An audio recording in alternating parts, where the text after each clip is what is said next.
Hello, good evening. This is UTV Live. Tonight at 6, welcomed into our home. Relatives of Natalie McNally tell a court about the time they spent with the man who would be charged with her murder. Also ahead, one woman tells UTV about her horrific experience of abuse and non-fatal strangulation at the hands of a former partner. My ones were right. I am going to end up coming out in a body bag. Because that's my family all worried about that. And the Communities Minister launches the tough competition for grassroots football clubs to win a slice of a £9 million fund. Plus the rest of the day's news, weather and sport, including, have you ever thought of being an on-call firefighter? Now it could be your chance.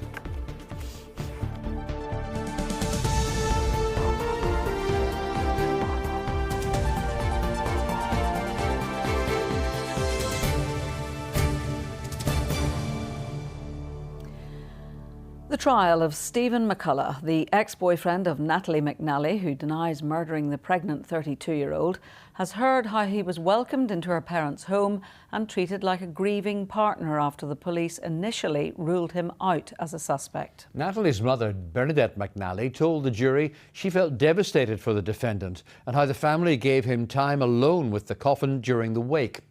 Natalie was found dead in her Lurgan home in December 2022. Neighbours also described hearing screams from Natalie's townhouse on the night she was murdered. Sarah O'Kane reports from Belfast Crown Court. Natalie McNally was described by her family as a very strong girl who loved animals, reading and music.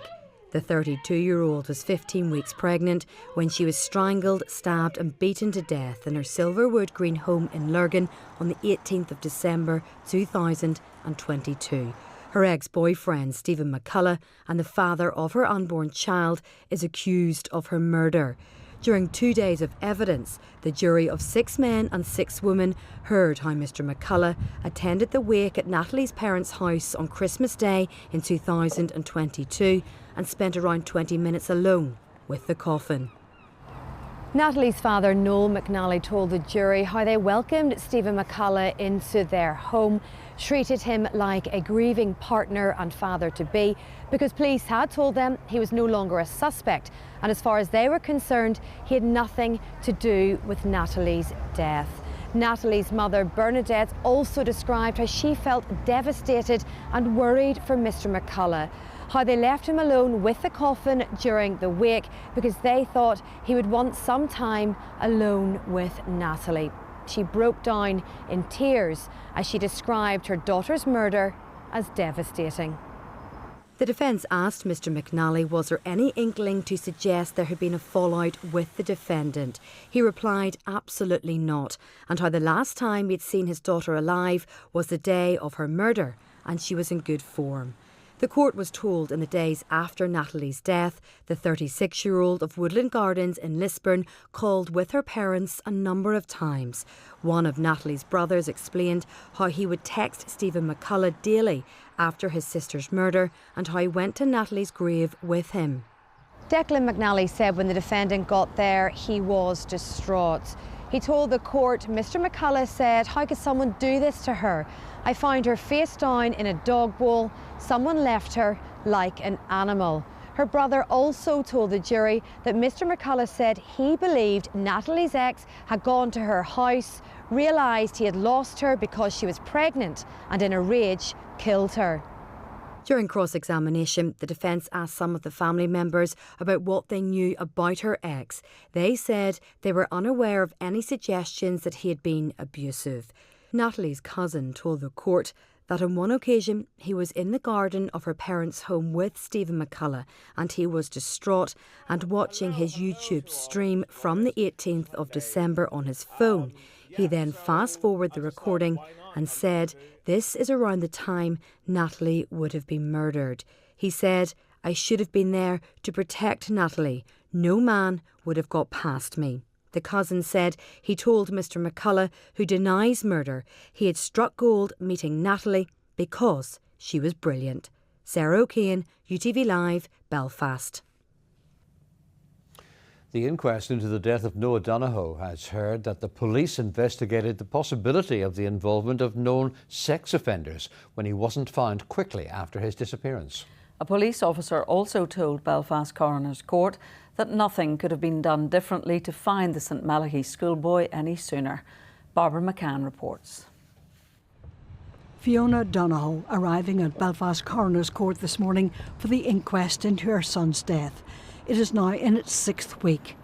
14-year-old Noah was a pupil at St Malachy's College when his naked body was found in a storm drain tunnel in North Belfast in June 2020. A post-mortem examination found the cause of death was drowning. Sergeant Barry Hutchings returned to the stand for a second day to provide evidence. He was the lead police advisor in the search for Noah, and he told the jury that he believed his body would never have been found had he not decided to start a search of the underground water tunnels. He said police had investigated the possibility of the involvement of known sex offenders when he wasn't found quickly after his disappearance. He said he was not involved in that investigation, but acted on anything he was told. Sergeant Hutchings said nothing more could have been done than what was being done to find Noah. He said giving evidence today was his first opportunity to express his heartfelt condolences to Noah's family. His voice breaking slightly, he said, as the father of 2 teenage boys himself, he really wanted to find him and bring him home to his mother. Mr. Hutchings said there was nothing that could have been done to find the schoolboy sooner, but the fact that his body was found meant that his mother was able to bury him. The inquest continues tomorrow. Barbara McCann, UTV Live, Lagenside Courts. PSNI has told UTV that it is investigating to establish whether a crime has been committed regarding a club lottery at its athletic club. The issue at hand is said to be of a significant financial nature. Eden Wilson joins me now with more on this. What's it all about? So an email was sent to members of the RUC Athletic Association yesterday. It said the board had been alerted to financial matters of concern last month by its interim chief executive, who just took up office at the end of last year. Now, we've seen this email, and in it, the Deputy Chief Constable, Bobby Singleton, who's also the chair of the Athletic Association, he told members the board has taken immediate steps to address the situation, which includes notifying all the relevant bodies, regulatory bodies and authorities. Now, we know the PSNI is one of those entities that's been contacted and informed, but it's important to note that the Athletic Association is not a statutory part of the PSNI. It's its own thing. It's a charity or a non-profit.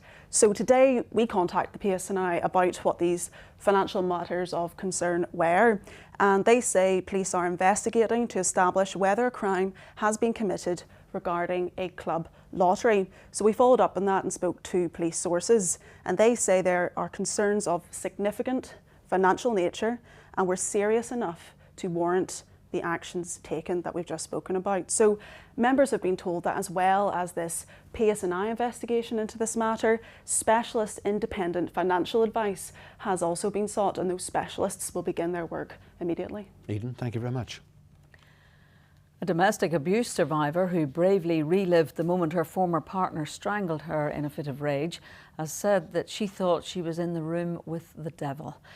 It's rare to hear such harrowing first-hand accounts revealing the chilling reality of what a victim endures. Juanita McRae's tormentor has finally been jailed after abandoning his appeal following a warning from a judge that he could be put behind bars for longer. Now, you're advised you may find some of the details in Sharon O'Neill's exclusive report, Distressing. He was restricting my airways and I was not able to breathe. Juanita McRae will never forget the hands around her neck. It's as vivid now as it was when it happened back in July 2024. In my panic, fight or flight, I just tried to, my arms were going, I was trying my best because I thought I really am going, this is the end for me. Do you know what it felt like? Your head was just going to go explode. Mm-hmm. Because there was so much pressure from here up. He then eventually let go. The man who strangled Juanita, her partner Keith Henry. Convicted in the spring of last year, he was bailed pending appeal.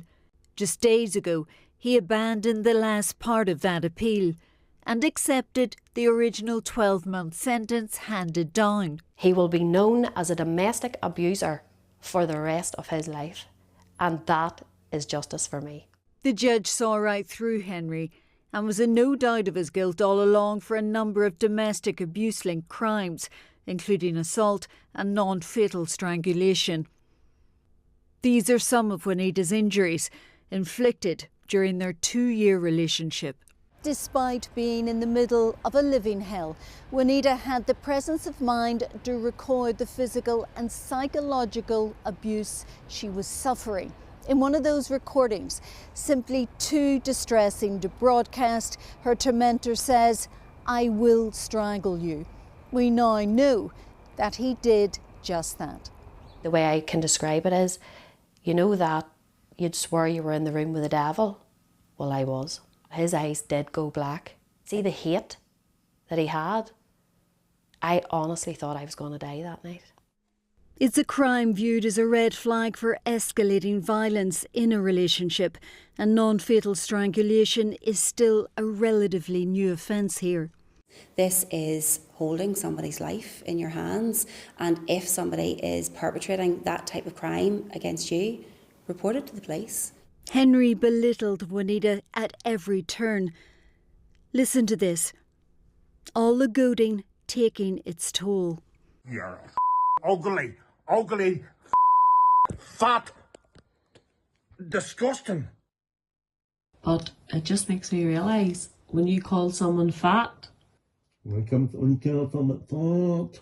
like you called me, When you call someone fat. I genuinely got to the stage then, I just thought, I'm fat. I am ugly. That broke me. Still does. Must have been very hard to deal with. It was.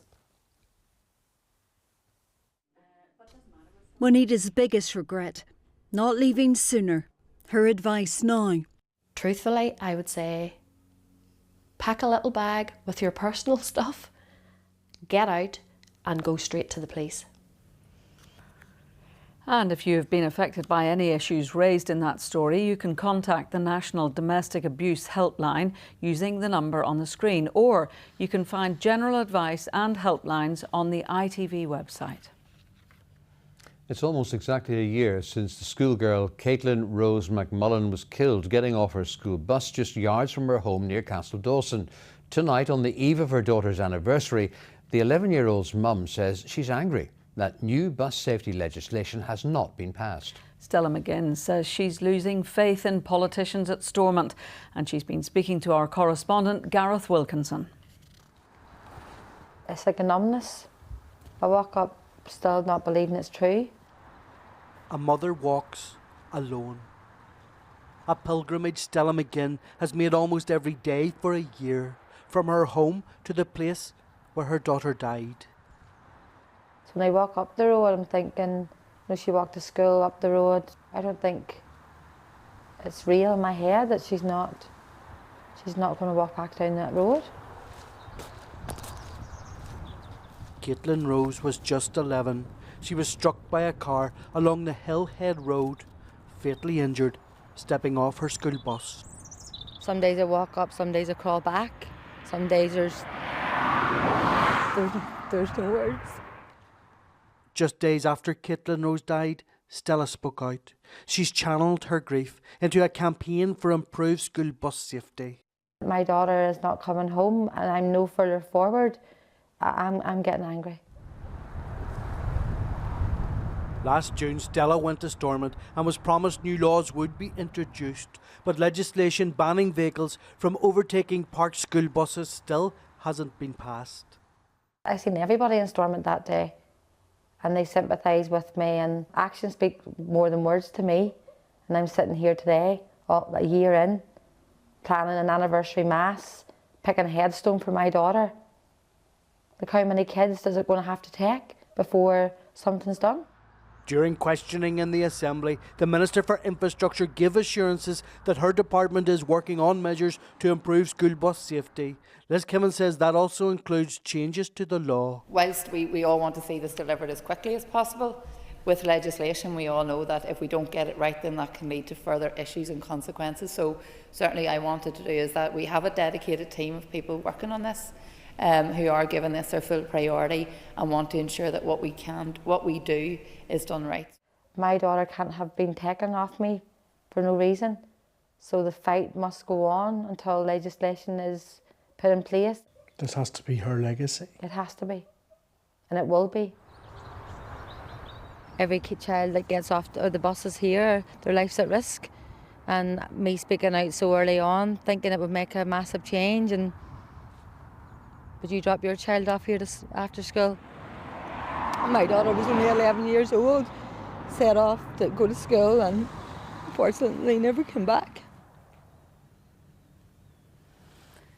The Communities Minister, Gordon Lyons, has announced the next milestone in the Northern Ireland Football Fund. It's the pilot stage of the Grassroots Facilities Programme. Applications are now open, with the first awards payable early next year.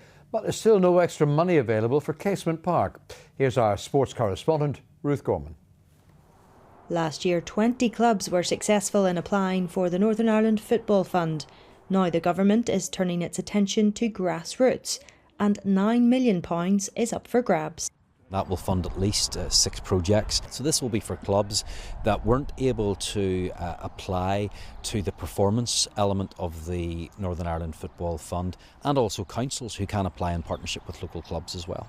The £9 million, is that separate to the £36 million total for the performance fund? Yes, it is. We understand the pressures on that budget, so I'm looking towards my own capital budget for next year so that can come out of that in the meantime while we run this as a pilot, and then build that up in future years.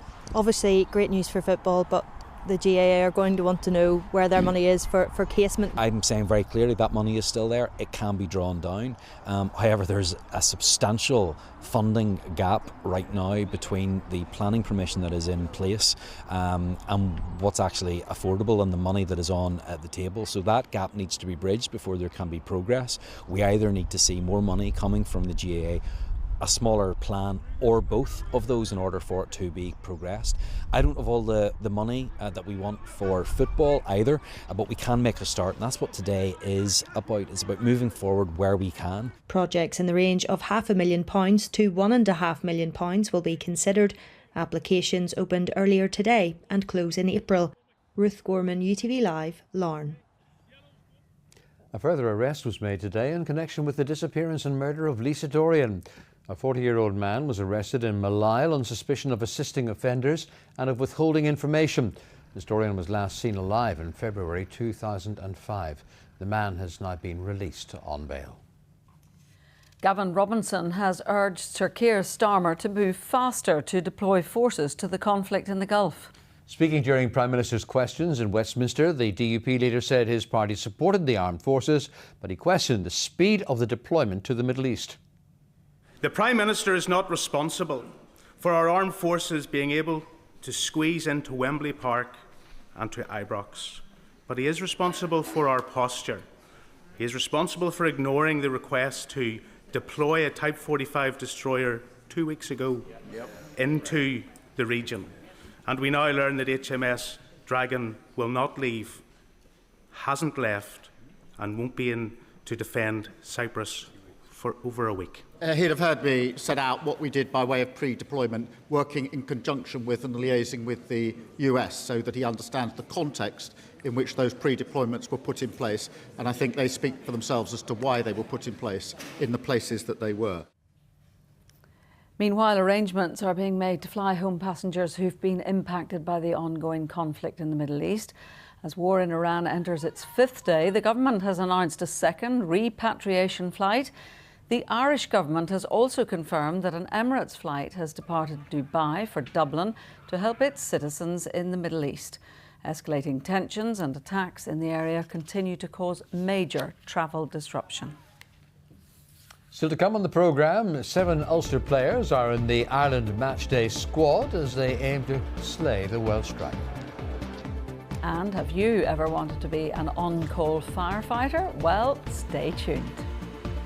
And after a largely dry but cloudy day, we have some rain on the way overnight tonight. I'll have all of the details coming up shortly. Time now to look at the headlines making tonight's ITV News at 6:30. Here's Lucrezia Millarini. On the ITV Evening News tonight, the very latest on the 5th day of the war in the Middle East.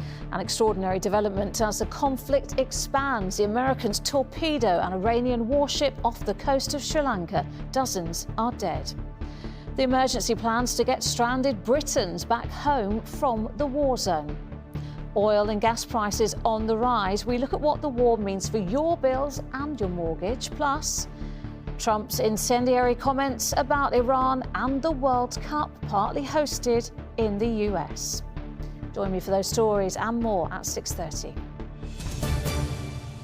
7 Ulster players are in the Ireland matchday squad for the visit of Wales to Dublin on Friday. Nathan Doak is in line to make his debut off the bench. Tom Stewart is also among the replacements. Stuart McCluskey holds on to the number 12 jersey, while Jacob Stockdale and Rob Balakoon are on the wings. Tom O'Toole and Nick Timoney make their first starts of this year's Six Nations. The squad's emphatic win over England 2 weeks ago has given the players a much-needed boost.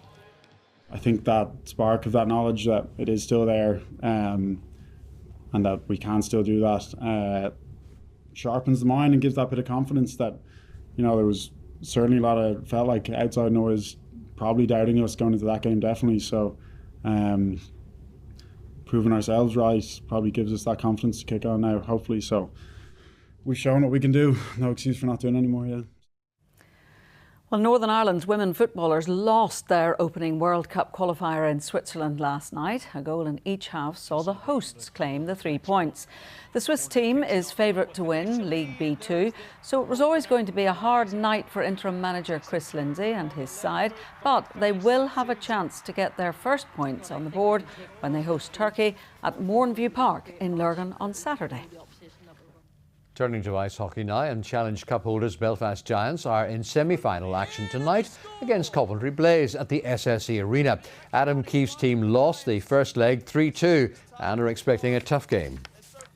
Coventry is one of the hardest teams in the league, and they're very good, and we have not beat that team in regulation, and we got to beat them by 2. So we got to be at our absolute best coming that game to get through. This is the time when it matters. Now, have you ever dreamed of becoming a firefighter? Well, this could be your chance, because the Fire and Rescue Service is currently recruiting on-call firefighters. The campaign is aimed at those who live or work within 5 minutes of their local on-call fire station and those who want to make a real difference in their community. Nathan Hanna went along to find out more.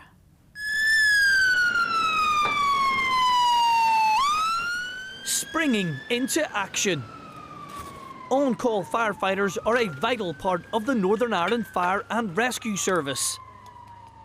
And all while juggling a full-time career.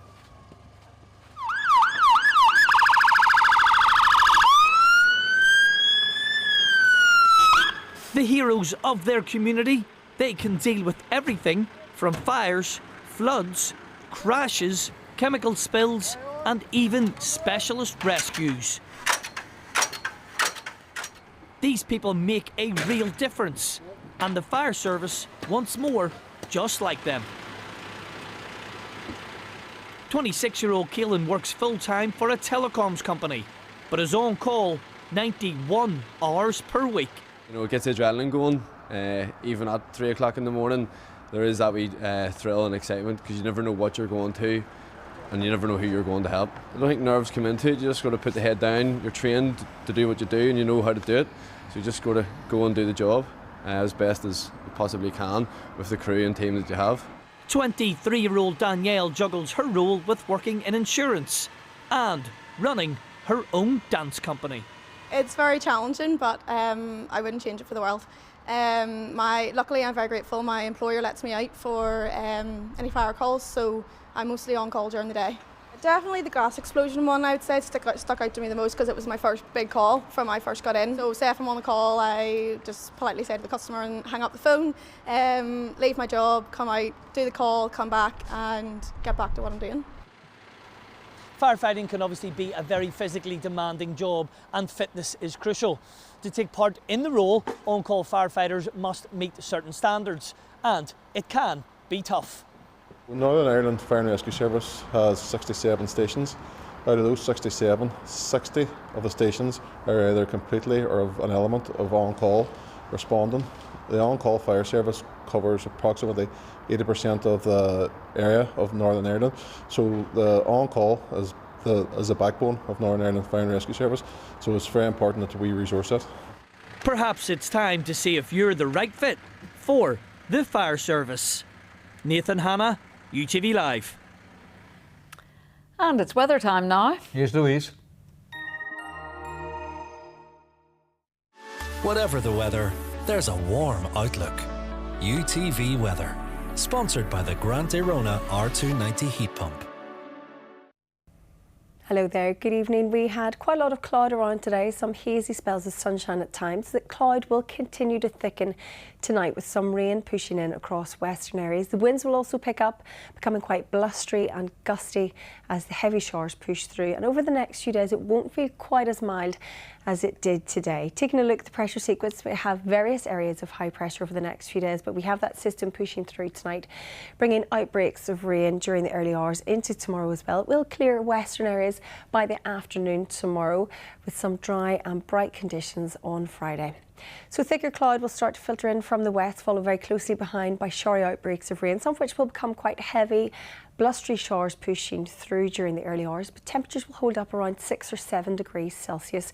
So a frost-free start tomorrow, albeit a rather cloudy and damp one. Further outbreaks of rain continuing to track eastwards into the afternoon tomorrow, brightening up across western areas for a time during the latter part of the afternoon, but those gusty, blustery winds will continue, especially around coastal areas. Temperatures down a few degrees on today, highs of 9 or 10 degrees Celsius.